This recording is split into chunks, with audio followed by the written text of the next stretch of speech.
ఐశ్వర్యం వృద్ధి చెందాలి అంటే ప్రతి ఇంటిలో 3 ఉన్న చోట లక్ష్మీదేవి స్థిర నివాసం చేసి ఉంటుంది.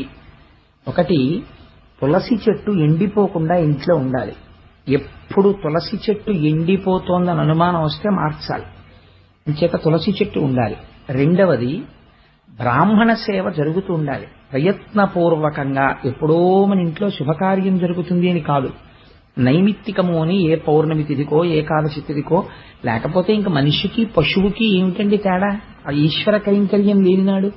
అందుకని బ్రాహ్మణులకి సమారాధన చెయ్యడమని, వేదం వినడమని ఇలాంటివి చేస్తూ ఉండాలి. మహాత్ములు వచ్చినప్పుడు అటువంటి వారికి ఇల్లు విడిదిగా ఇవ్వడమని, అటువంటి వారిని సేవించడమని జరుగుతూ ఉండాలి. మూడవది, లక్ష్మీదేవి యొక్క స్థిరమైనటువంటి నివాసాన్ని ఎవరు అపేక్షిస్తున్నారో అటువంటి వాళ్ళు